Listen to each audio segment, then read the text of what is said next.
Hello students, we are going to start chapter number 14 of your physics course, that is semiconductor and all the devices which are based on this semiconductor.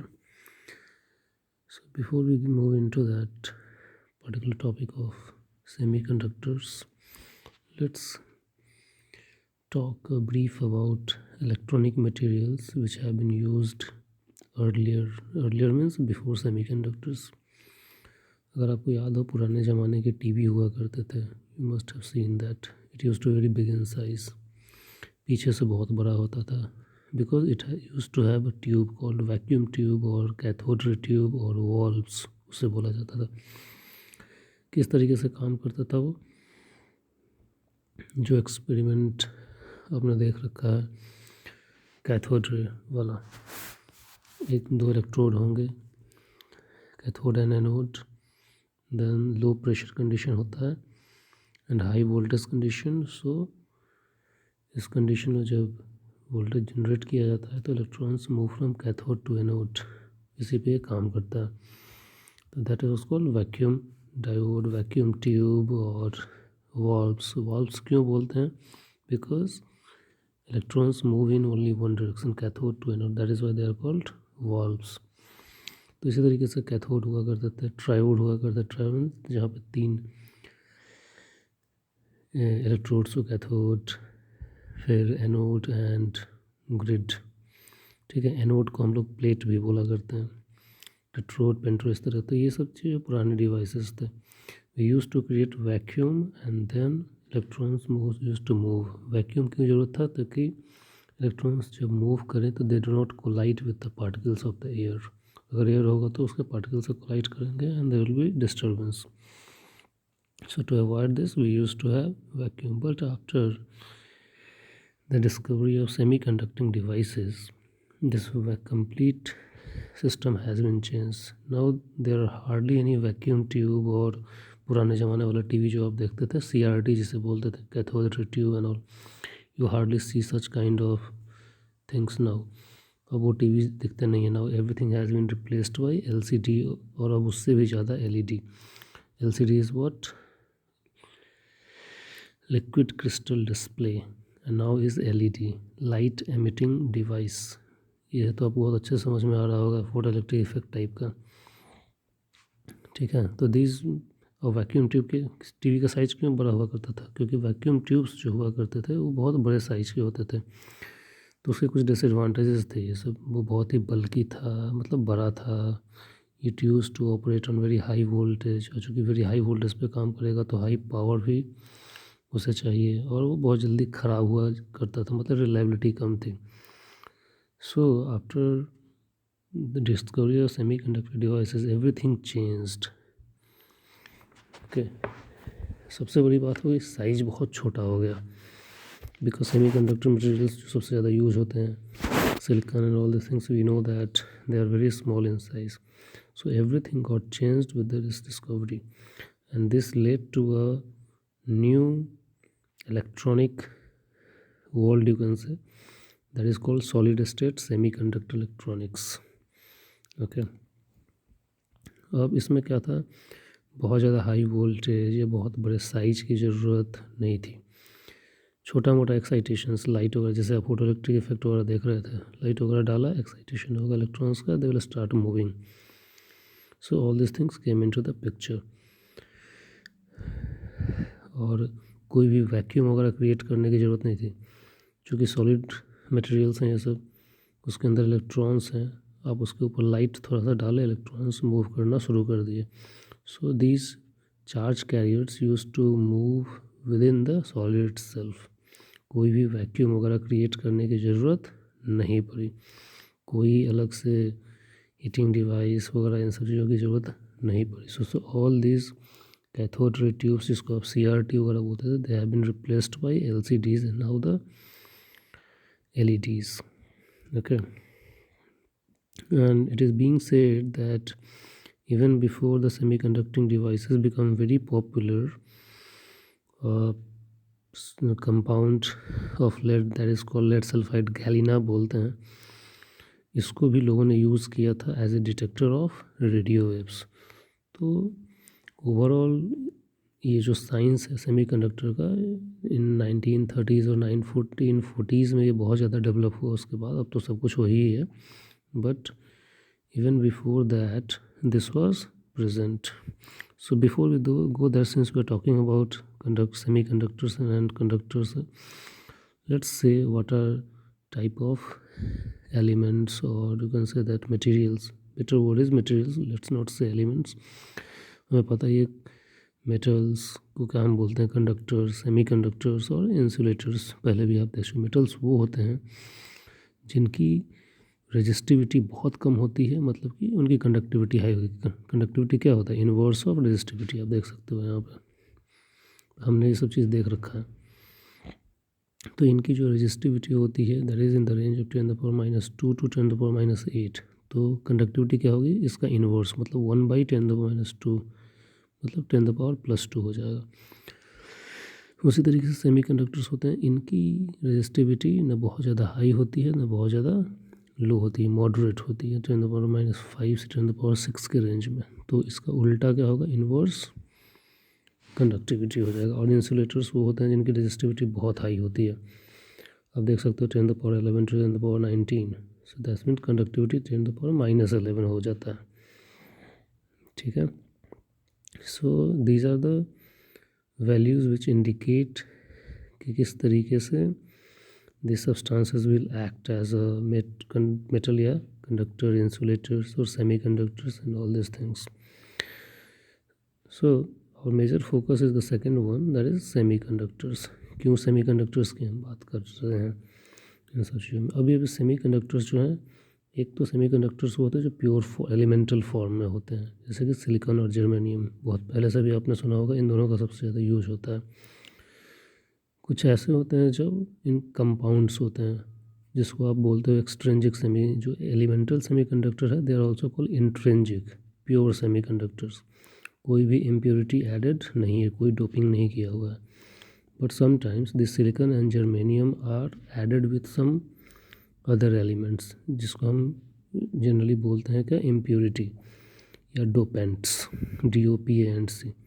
उनके addition के process को बोला जाता है doping, उससे उनकी conductivity को थोड़ी बढ़ाई जाती है।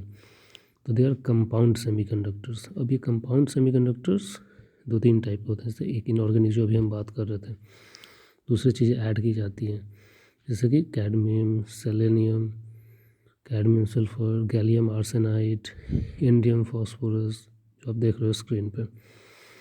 बाद में कुछ ऑर्गेनिक सेमीकंडक्टर्स भी पता लगे।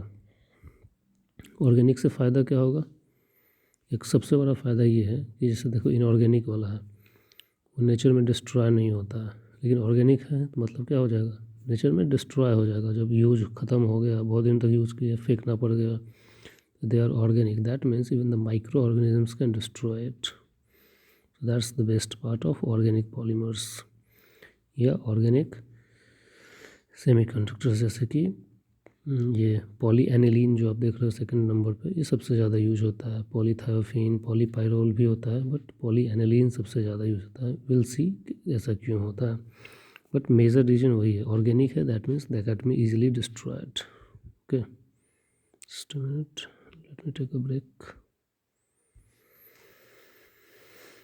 In this chapter, we will discuss mostly about the inorganic semiconductors. Okay, there is no discussion of much of organic and organic polymers and all. Our focus is mostly on inorganic. So before we move on to that form, let's talk about different energy bands present in any atom. आपने पिछले chapters में देखा atoms वगैरह की जब हम बात कर रहे थे, अकॉर्डिंग टू बोर मॉडल्स क्या होता है, किसी आइसोलेट एक ग्राउंड स्टेट होता है जिसमें कोई भी, मतलब ground state means the orbit, किसी भी ऑर्बिट में electrons move. Okay, but at when they form bond, they move from one to another, and means they go to the excited state and form bonds। ठीक है, that means अपने जो ground state है उससे ऊपर नीचे भी जाता है, डिपेंडिंग ऑन कि उसे बॉन्ड बनाना है या नहीं बनाता है। तो सपोज करो एक आइसोलेटेड एटम है जो कि कोई भी एक्साइटेड स्टेट में नहीं है, मतलब बिल्कुल ही ग्राउंड स्टेट में। तो उसका अपना यूनिक पोजीशन है किसी भी शेल में हो, जैसे कोई इलेक्ट्रॉन फर्स्ट शेल में है, कोई दूसरे शेल में है, कोई तीसरे शेल में है, तो वो उसका पोजीशन है, वो उसके लिए ग्राउंड स्टेट है, उसमें वो अपना मूव कर रहा है। कोई भी इलेक्ट्रॉन्स जो होते हैं उसके सराउंडिंग का पैटर्न सेम नहीं होता है, ये तो आप समझ सकते हो। कोई सेकंड ऑर्बिट में है तो उसके सराउंडिंग कुछ और होगा, जो कोई फर्स्ट ऑर्बिट में उसका अराउंड कुछ और होगा। तो उसका अपना अपना स्टेट होता है सब इलेक्ट्रॉन का। कोई भी दो इलेक्ट्रॉन आपस में सेम नहीं है, so they have their own energy level, ठीक है।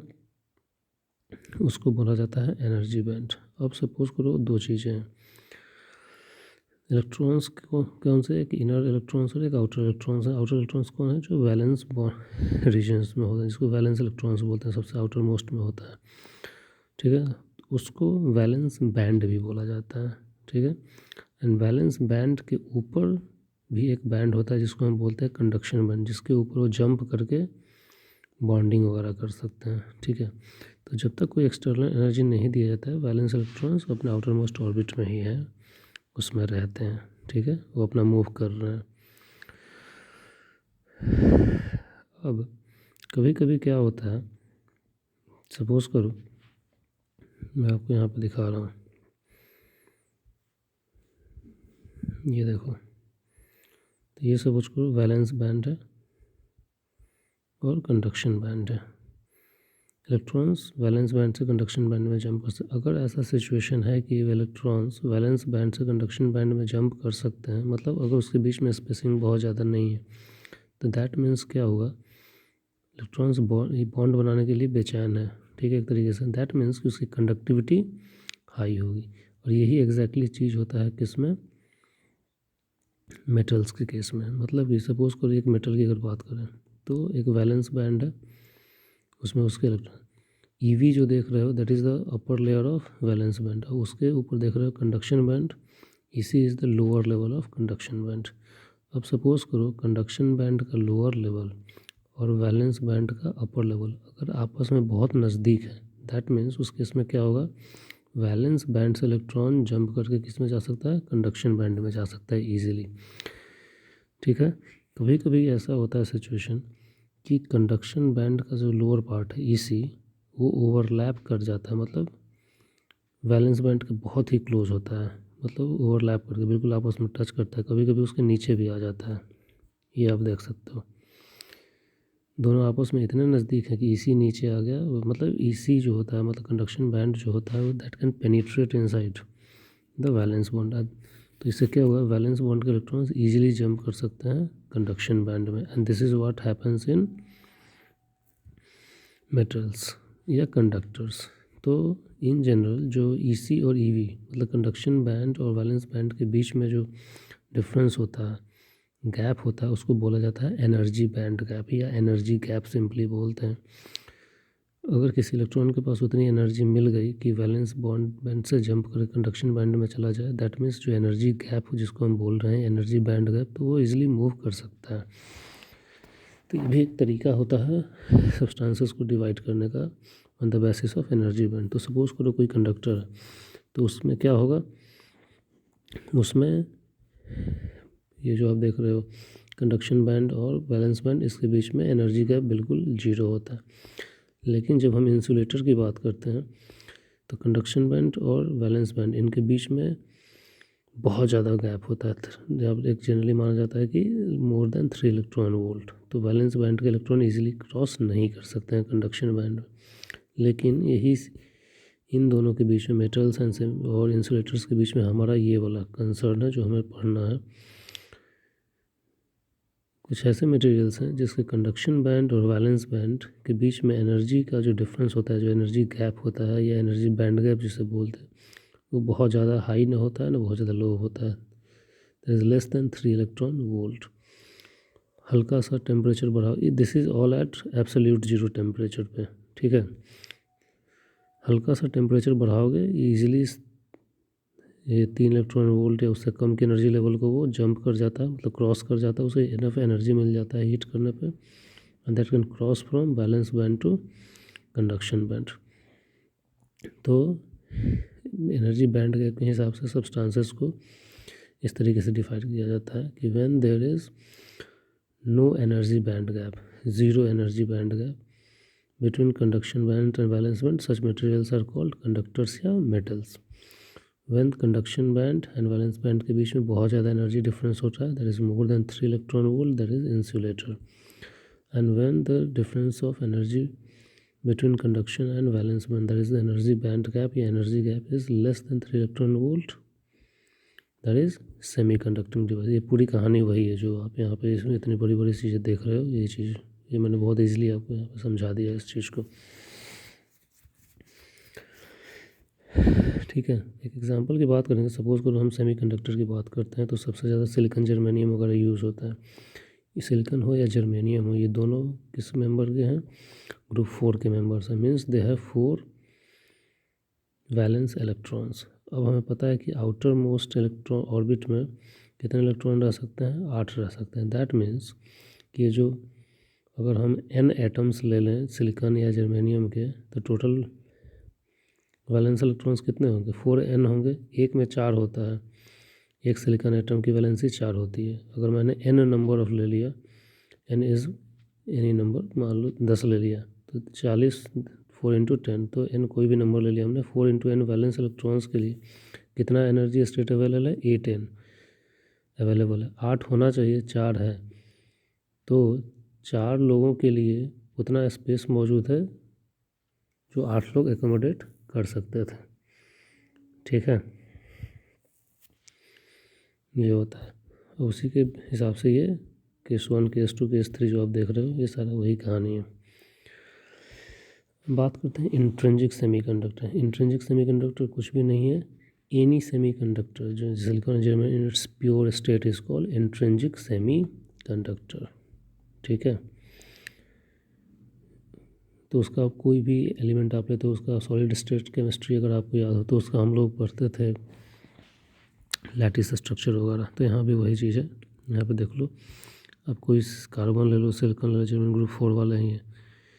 एक सिलिकॉन जर्मेनियम है कार्बन, 4 अलग अलग सिलिकॉन जर्मेनियम के एटम से कंबाइंड। अगर कार्बन है तो 4 अलग अलग कार्बन से कंबाइंड है, सिलिकॉन है तो 4 अलग अलग से कंबाइंड है, क्योंकि उसकी वैलेंसी 4 होती है, उसको 4 चाहिए आप अगल बगल में अपने, ठीक है। तो this is the intrinsic semiconductor.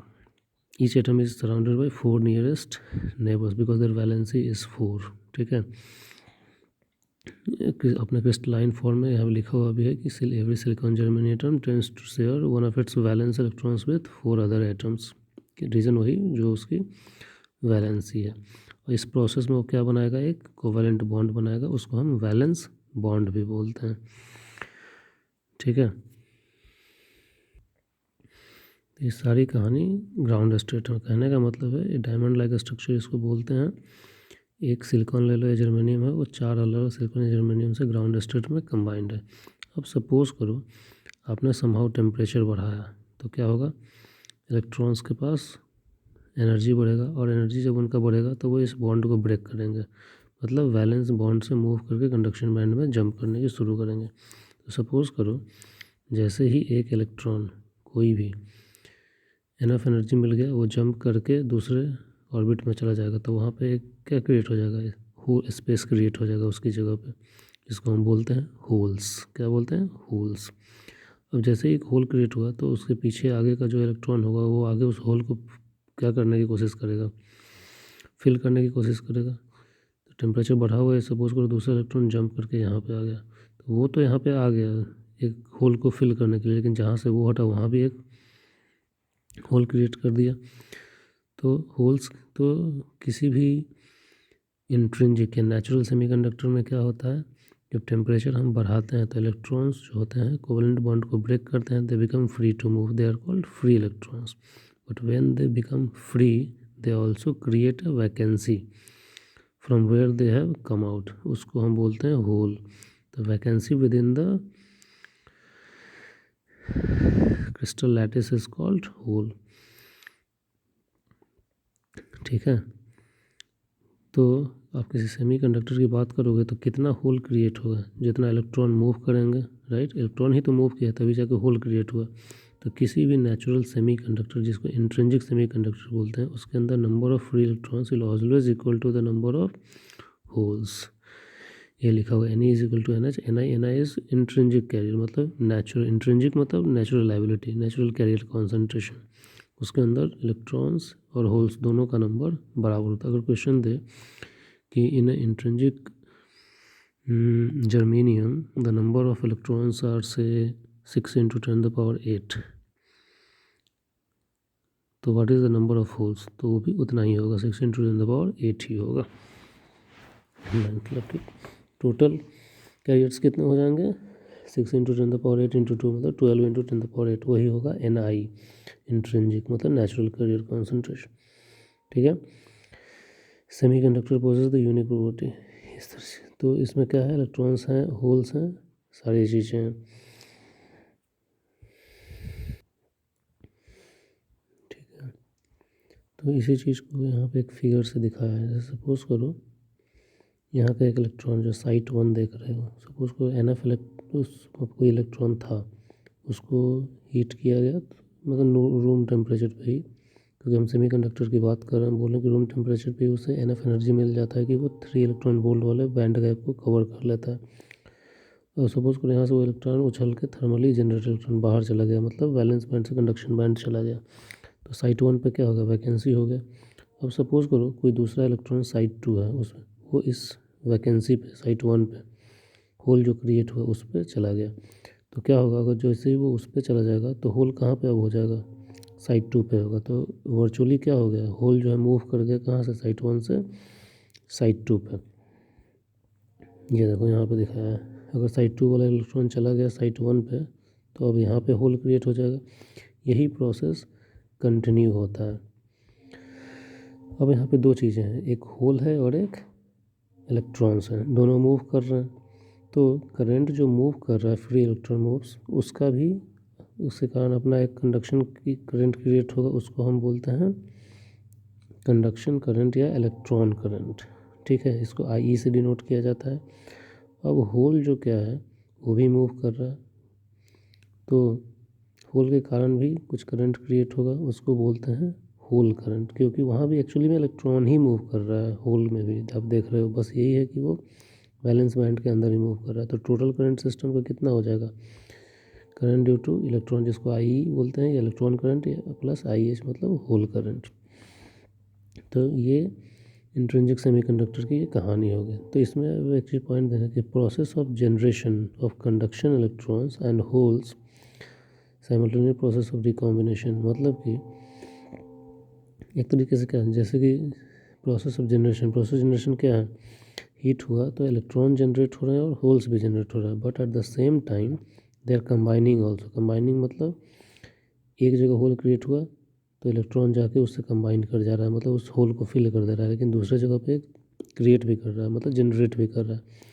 That means in intrinsic semiconductor this process of generation of conduction electrons और holes and the simultaneous process of recombination of holes and electrons continue, ये प्रोसेस चलता रहता है।